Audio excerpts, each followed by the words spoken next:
The idea of a global currency, one currency for the entire world, has been one for decades, possibly centuries, but we haven't actually made one yet. Why is that? What would the positives and negatives of a global currency be? Could the hyperinflation in Zimbabwe or the debt crisis in Greece have been solved by just having one sole currency for everybody? That's today on the Wall Street Team. Before we start, make sure to go ahead and check out the description for all the sources and links related to this video, and while you're down there, go ahead and smash that subscribe button. It really helps me and it'll help you too, so you'll know when my new video comes out. Anyways, let's begin. Now, when thinking about how to implement a global currency, there are some logistical problems that come up immediately. First, who would run it? For the US dollar, we have the Fed. For the euro, which is the closest we've gotten so far to a global currency, arguably, the European Central Bank runs it. But who would run a global currency?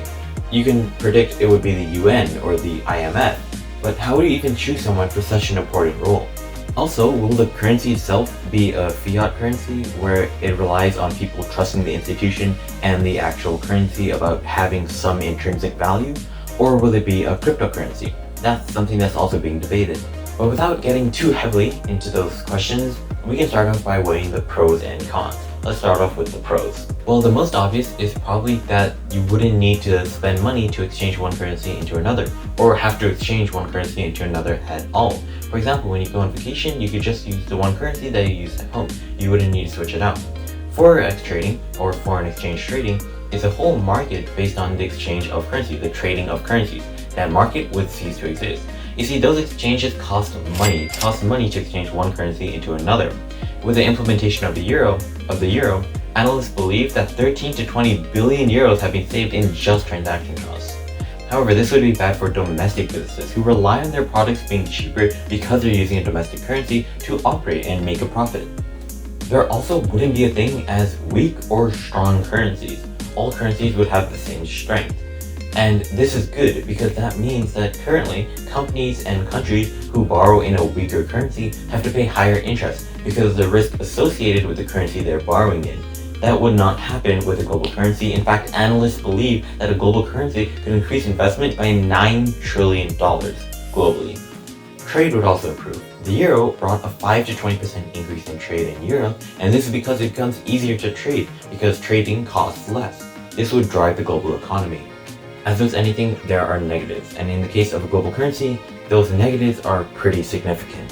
First of all, the main issue is that countries wouldn't have independent control of their own currencies. For example, both Iceland and Greece were hit hard by the 2008 recession. But because Iceland controls its own currency, it is reported that it fared better than Greece because it could devalue its currency, which it did. However, Greece was hit hard and was one of the hardest hit countries because it had to use the euro. Another major issue about a global currency is that monetary policy would be a confusing mess.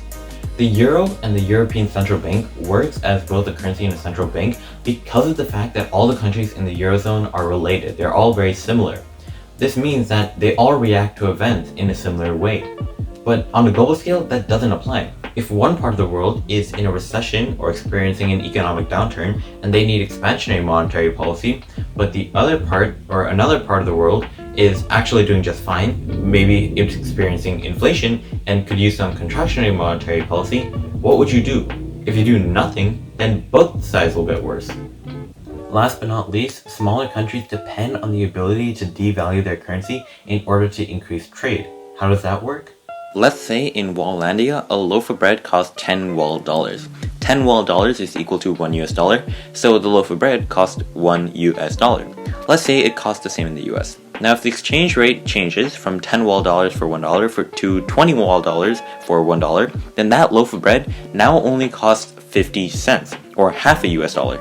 The price of bread stays the same because prices are sticky, but you don't need to worry about that for now. Because it's cheaper to buy from Wallandia, people in the US are going to buy their bread from there. Even though in Wallandia, US goods have become twice as expensive, there is increased exports, which stimulates the economy. With one global currency, countries can't do that. So what's the deal? Should we have a shared currency or not? Well, there might be a compromise we can make. Economist Robert Mundo won the 1999 Nobel Prize for the concept of optimum currency area. Basically, the size of the optimum currency area depends on how much the countries or regions there are economically integrated. That's why the US with its 50 different states can use just one currency, the US dollar, or the Eurozone with its many countries spanning an entire continent can just use one currency, the euro. But on a global scale, the countries and regions are just not economically close enough or economically similar enough, and the benefits wouldn't apply. Anyways, that finishes today's video. I hope you enjoyed. If you did, then go ahead and smash that subscribe button and hit the bell icon so you'll know when I next upload. If you want to see me cover something, or you just want to discuss something about this video, then just go ahead and leave it in the comment section below, and who knows, maybe you'll be the reason for the next video. Anyways, thanks for watching, and I'll see you in the next one.